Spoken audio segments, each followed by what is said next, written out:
Yesus mengatakan di dalam Lukas 6:40, kalau mau masuk Islam, kalau mau masuk surga yaitu masuk Islam. Saya baca dalam bahasa Ibraninya. Talmid einenu gadol min hamoreh. Seorang murid ini tidak akan lebih besar daripada gurunya. Abal kolmi syehuslam limudo yihyeh kemorehu. Tetapi siapa yang masuk Islam maka akan sama dengan gurunya. Kemudian Yohanes 17, Matius teman-teman ya. Coba ketik, coba buka juga sama-sama teman-teman ya. Coba perhatikan di sini. Matius 7 nomor 21, bukan setiap orang yang berseru kepadaku Tuhan, Tuhan akan masuk ke dalam kerajaan sorga. Ternyata menurut Yesus sendiri, siapa yang menyebut Yesus Tuhan tidak bakal masuk sorga, melainkan dia yang melakukan kehendak Bapakku yang di sorga. Ternyata yang masuk sorga ini yang melakukan kehendak Bapa yang di sorga. Nah, kemudian kita lihat teman-teman ya, di dalam Markus 9:49, teman-teman perhatikan, setiap orang Kristen akan masuk api neraka, akan digarami dengan api. Yesus sendiri sudah dinubuatkan akan membaptis Kristen dengan api neraka, teman-teman. Di dalam apa? Di dalam Matius 3 nomor ke-11. Ini dikatakan begini teman-teman ya. Ia akan membaptis kamu. Sebentar, geblur layarnya. Dia akan membaptis kamu dengan Roh Kudus dan dengan api. Yesus seumur hidupnya tidak pernah membaptis satu orang Kristen pun dengan api. Kenapa? Karena Kristen akan digoreng di api neraka.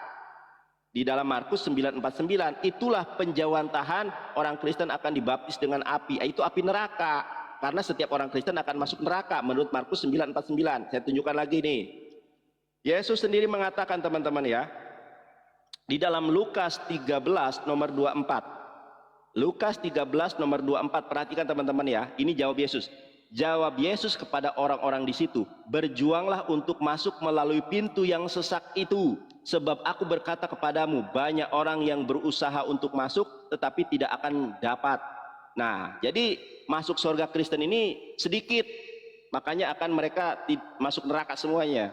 Kemudian kita lihat di dalam Galatia, ini perkataan si Paulus ya, Rasul Paulus dari Tarsus, Galatia 5 nomor ke-21. Ini si Paulus mengatakan, kedengkian, kemabukan. Ternyata menurut Paulus, Yesus ini masuk neraka. Menurut Paulus ya, kedengkian, kemabukan. Yesus bukannya matinya kena mabuk, anggur asam, pesta pora dan sebagainya. Apa kata Paulus? Seperti yang telah kubuat dahulu, bahwa barang siapa yang melakukan hal-hal demikian, ia tidak akan mendapat bagian dalam kerajaan Allah. Pertanyaan saya, ya ini menurut Paulus loh ya, bukan menurut saya. Pertanyaan saya, bagaimana kalau orang Kristen tidak melakukan kehendak Bapa di sorga, dia cuma percaya dan dibaptis, tidak mengimplementasikan imannya dengan perbuatan baik dan benar, apakah ada penebusan dosa bagi mereka? Kalau ada, bagaimana Anda menjelaskan Matius 5 nomor 20? Bagaimana Anda menjelaskan Matius 7 nomor 21? Bagaimana Anda menjawantahkan di dalam Galatia 5 nomor 21? Ya, dan bagaimana Anda menjawantahkan Yohanes mengatakan Yesus akan membaptis orang Kristen dengan api neraka? Jawab lah, jangan lain ditanya lain dijawab ya. Nah, babak belur lagi kau hari ini. Oke? Kasih waktunya Nandar. Siap. Mana waktunya? Kau udah selesai ngomong. Biarkan saya ngomong. Mana waktunya? Ayo lagi. Mana? Oke ya. Ini sudah dikirim dari tadi, lu yang nolak kok. Baik. Oke. Jawab pertanyaan saya. Pertanyaan saya sama kamu cuman sederhana aja. Kenapa kamu nekat mengatakan ada jaminan keselamatan dalam Islam? Padahal Quran sendiri mengatakan bahwa, saya bacakan, di dalam surat Al-Ahqaf, ayat yang kemarin berapa ayatnya? Ayat yang keberapa, Nandar? Ya, bahwasanya aku tidak tahu apa yang akan diperbuat terhadapku dan juga terhadapmu. Kok bisa-bisanya kamu bilang, Nandar, bahwasanya Muhammad tahu bahwa dia akan selamat? Ya Nandar ya. Jadi jangan kamu ulang-ulang lagi lah tema ini. Ini kan sudah kita bahas. Terima kasih yang kasih gift-nya. Waduh, saya dapat apa ini? Saya nggak tahu, banyak sekali nih langit runtuh dari anu. Saya nggak tahu dapat apa ini Nandar. Gini, Nandar dengarkan. Ayat Al-Quran sendiri mengatakan bahwa engkau hanyalah seorang pemberi peringatan. Dan di situ dia mengatakan, aku tidak tahu apa yang akan diperbuat terhadapku dan juga terhadapmu. Aku tidak lain hanyalah seorang pemberi peringatan, Nandar. Terus kenapa kamu fitnah Muhammad bahwa Muhammad sudah tahu bahwa dia akan masuk surga? Nandar, tunjukkan dalilnya di mana? Tadi ini tema berlanjut loh. Gara-gara kemarin kan kamu kan kena ban, kamu bilang kan? Nandar, di dalam Bible jelas sekali dikatakan, barang siapa yang mengasihi aku, ia melakukan apa yang kuperintahkan kepadanya. Jadi kalau kamu bilang, Nandar, kalau orang Kristen menerima Yesus, tapi dia masih, kamu bilang kan kemarin, segala macam bahasamu seperti itu kan, Nandar.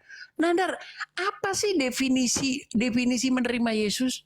Definisi menerima Yesus itu artinya menjadikan dia sebagai Tuhan Anda. Menjadikan Tuhan Anda. Kalau Yesus menjadi Tuhan Anda, artinya Anda melakukan apa yang dia mau. Gitu loh, Nandar. Kalau setan menjadi Tuhan Anda, artinya Anda melakukan apa yang setan mau. Itu esensi dari kekristenan itu seperti itu. Bahwa kamu harus hidup sebagaimana Yesus hidup. Makanya ada lagu, ku mau sepertimu Yesus, disempurnakan selalu. Tuh, artinya orang Kristen itu wajib hidup seperti Yesus, Nandar. Terus kok kamu bilang lagi, gimana kalau orang Kristen seperti ini? Artinya dia tidak menerima Yesus, tidak menjadikan Yesus sebagai Tuhan dan Juru Selamatnya. Kalau orang menjadikan Yesus sebagai Tuhannya, esensi dari menjadikan Yesus sebagai Tuhannya, Yesus yang bertahta di dalam hidupnya. Dia melakukan apa yang Yesus mau. Apa itu? Mengasihi sesama. Ya kan? Kalau orang berbuat jahat kepada kamu, jangan membalasnya dengan kejahatan. Ya, balaslah kejahatan dengan kebaikan. Penghakiman adalah hak Tuhan. Ya, bukan seperti di dalam ajaran agamamu, Nandar.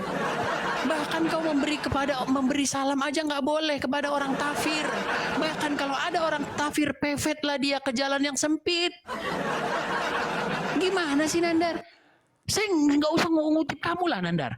Quraisy Shihab saja sudah bilang di acara bulan Ramadan ditonton jutaan umat Muslim yang sedang menanti buka puasa. Apa kata Quraisy Shihab? Pertama, dia sampai benerin tempat duduknya. Itu kan gayanya Quraisy Shihab itu. Saya benerin dulu tempat duduk saya. Pertama, siapa yang bilang bahwa Nabi dijamin masuk surga? Sampai diulang, tidak ada jaminan bahwa Nabi masuk surga. Nggak ada jaminan. Nandar, itu Quraisy Shihab, ahli tafsir.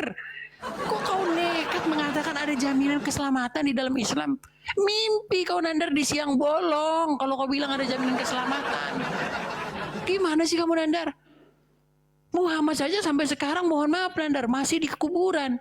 Sudah saya bilang kemarin sama kamu, Nandar, kami orang Kristen, pengikut Yesus yang hidup. Kami tidak dipimpin, tidak dituntun, tidak menjadikan orang mati sebagai pemimpin kami. Kami menjadikan firman yang hidup yang menuntun kami. Kok kamu nekat membanding-bandingkan dengan kami, sedangkan kamu, Nandar, kamu dipimpin oleh orang mati yang ada di kuburan. Kamu dipimpin oleh orang mati yang ada di kuburan. Mengapa kamu tega menjadikan dirimu dipimpin oleh orang yang ada di kuburan yang sampai sekarang masih meninggal? Ya, keselamatan ada di dalam Yesus, Nandar.